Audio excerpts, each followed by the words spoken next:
ये वो सरकार है जो धर्म की ठेकेदारी की बात हमेशा करती है, लेकिन जब जब ऐसी आस्था के साथ खिलवाड़ करने का काम भी ये भारतीय जनता पार्टी करती है।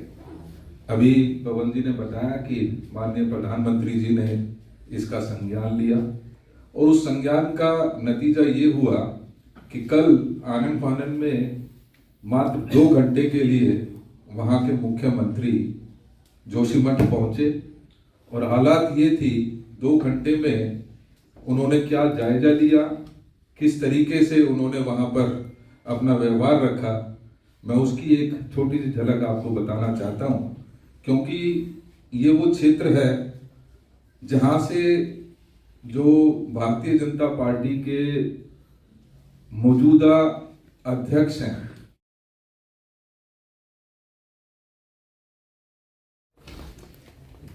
एक देव स्थल है जोशीमठ।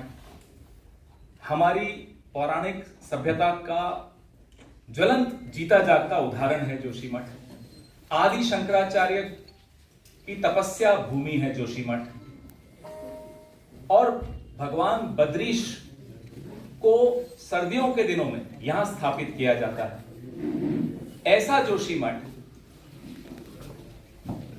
उसके साथ जो पिछले दिनों में हो रहा है, परिवार उजड़ रहे हैं, घरों में, मंदिरों में, यहां तक कि आदि शंकराचार्य जी का जो ज्योतिमठ है वो टूट रहा है। शिवलिंग में क्रैक्स आ गए हैं। त्रिपुर सुंदरी मंदिर, राजराजेश्वरी मंदिर, लक्ष्मी नारायण मंदिर, ये तमाम मंदिर टूट रहे हैं। लोग सड़कों पर हैं, बाजार बंद हैं और जिस गति से क्रैक्स बढ़ रहे हैं, ब्रेकिंग न्यूज क्या बनती है? ब्रेकिंग न्यूज बनती है कि प्रधानमंत्री ने संज्ञान ले लिया। अरे साहब, कमाल। संज्ञान कब लिया? जब सब कुछ ब्रेक हो गया, तब ब्रेकिंग न्यूज आई कि प्रधानमंत्री ने संज्ञान ले लिया। और संज्ञान अपने आप में बड़ी ब्रेकिंग न्यूज है। जो घर टूट रहे हैं, मंदिर टूट रहे हैं, दुकानें टूट रही हैं, वो ब्रेकिंग न्यूज नहीं।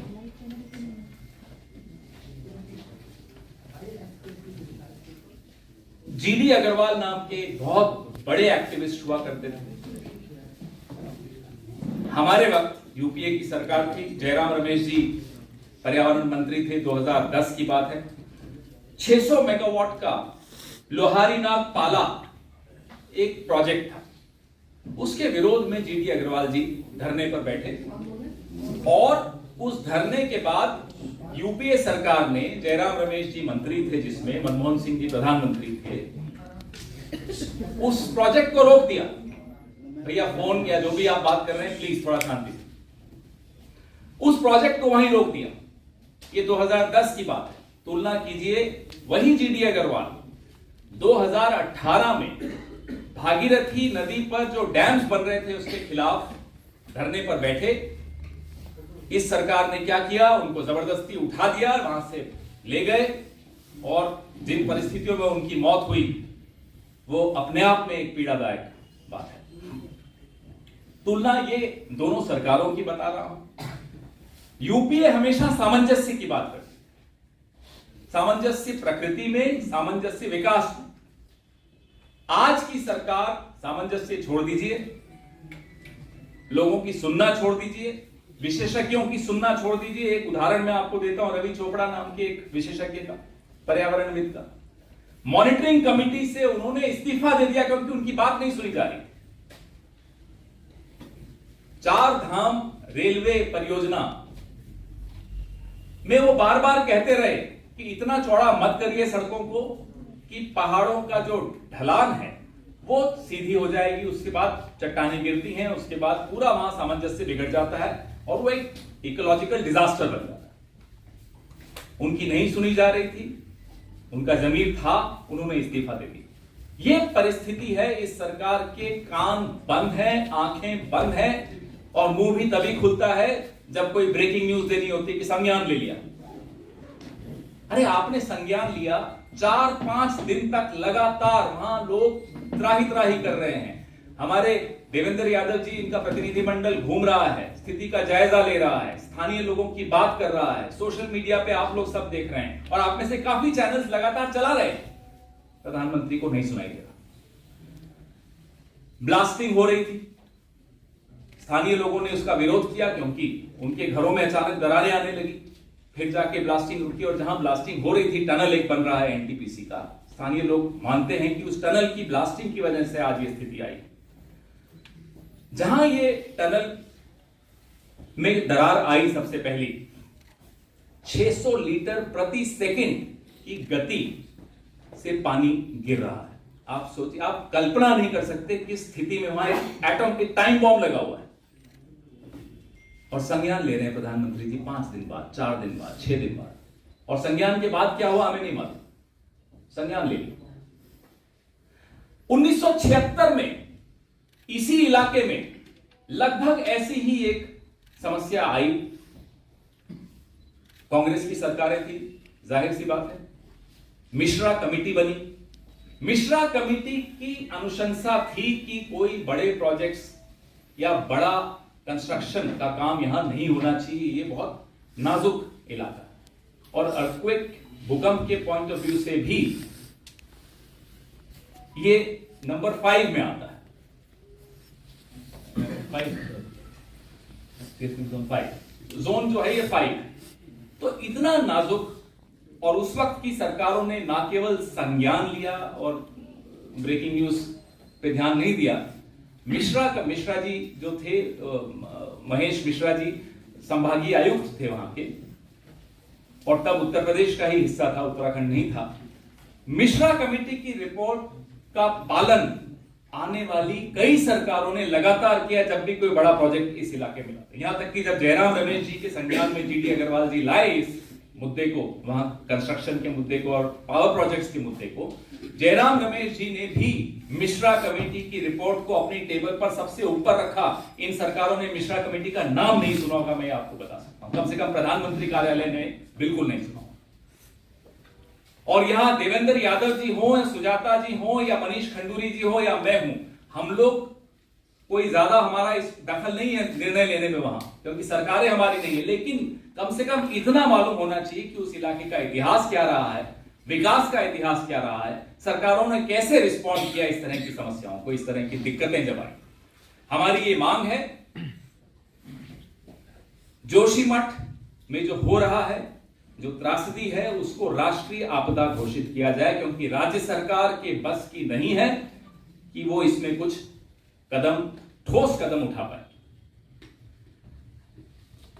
और हम यह भी चाहते हैं कि जो 5,000 रुपए आप मुआवजा दे रहे हैं, वो बिल्कुल एक घिनौना मजाक कर रहे हैं आप वहां के लोगों के साथ। It's a cruel joke on the people of Joshimath.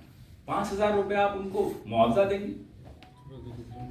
यह मानव रचित आपदा है, यह बात हमें स्पष्ट, इसको कोई प्राकृतिक आपदा नहीं माना जा सकता। जो सुरंग है जिसकी वजह से यह मानव रचित आपदा हुई है, उसको तुरंत बंद कर दिया जाए और लोहारी नाग, पाला और पाला मनेरी परियोजना की जो सुरंगें हैं उनको भरने का काम तुरंत शुरू कर दिया जाए। ये परियोजनाएं हमने रोकी थी, जो मैं बार बार आपको उदाहरण दे रहा हूं, ये वही परियोजनाएं जिनको हमने रोक दिया था। सुरंगों को सिर्फ भरने का काम है, वो नहीं कर पा रहे और नई और सुरंगें खोद रहे हैं हम। जो रेलवे का कोई भी बड़ा काम इस पर्वतीय आपदा का जिससे खतरा पैदा हो जाए, उसे वहां तुरंत बंद कर दिया जाए।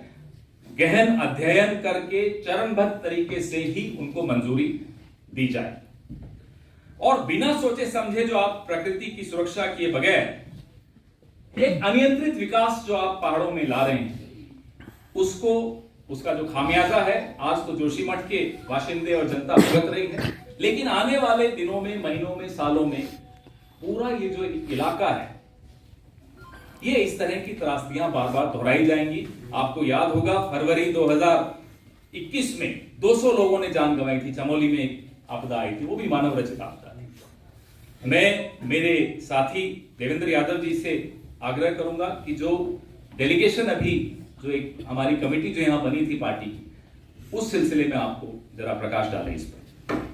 उसके बारे में बहुत विस्तार से अभी चर्चा की।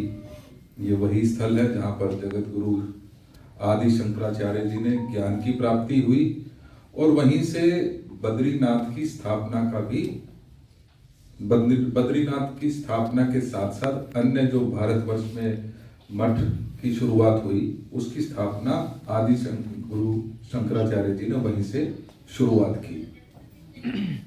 ऐसे स्थान के साथ जिस तरीके से असंवेदनशील तरीके से ये भारतीय जनता पार्टी की सरकार उसकी ओर संज्ञान ना लेते हुए उसको लगातार डेवलपमेंट के नाम पर एक त्रासदी के रूप में जिस तरीके से ये जोशीमठ की घटना सामने आई है, मैं ऐसी सरकार के ऊपर सीधा सीधा आरोप लगाने के लिए मैंने ये बात रखी है। ये वो सरकार है जो धर्म की ठेकेदारी की बात हमेशा करती है, लेकिन जब ऐसी आस्था के साथ खिलवाड़ करने का काम भी ये भारतीय जनता पार्टी करती है। अभी पवन जी ने बताया कि माननीय प्रधानमंत्री जी ने इसका संज्ञान लिया और उस संज्ञान का नतीजा ये हुआ कि कल आनन फानन में मात्र 2 घंटे के लिए वहां के मुख्यमंत्री जोशीमठ पहुंचे और हालात ये थी 2 घंटे में उन्होंने क्या जायजा लिया, किस तरीके से उन्होंने वहां पर अपना व्यवहार रखा, मैं उसकी एक छोटी सी झलक आपको बताना चाहता हूं, क्योंकि ये वो क्षेत्र है जहां से जो भारतीय जनता पार्टी के मौजूदा अध्यक्ष हैं महेंद्र सिंह भट्ट, ये उनका क्षेत्र भी है। आज यहाँ पर हमारे राजेंद्र भंडारी जी जो कांग्रेस कमेटी के कांग्रेस पार्टी से वहाँ के विधायक हैं, जब उन्होंने मुख्यमंत्री से मिलने की कोशिश की और वहां की समस्या से उनको अवगत कराने की कोशिश की तो उनको डिटेन कर लिया गया। हमारे पार्षद जिनके स्वयं के घर में बड़ी दरार आई उनको घर में डिटेन कर दिया गया। कहने का तात्पर्य यह है कि मात्र दिखावे के लिए मुख्यमंत्री जी वहां पहुंचे, 2 घंटे में उन्होंने अपनी पूरी विजिट को कंक्लूड किया और वहां से प्रस्थान कर गए। एक कमेटी की अनाउंसमेंट की और मात्र इतने से मैं समझता हूं कि ये सरासर एक ऐसी घटना जो पूरे देश के लिए नहीं, मानवता के लिए भी बहुत मैं समझता हूं कि बहुत जरूरी है कि इसका संज्ञान लिया जाना चाहिए था और बहुत पहले लिया जाना चाहिए था। मैं चर्चा भी करना चाहूंगा, एक हमारी बहन है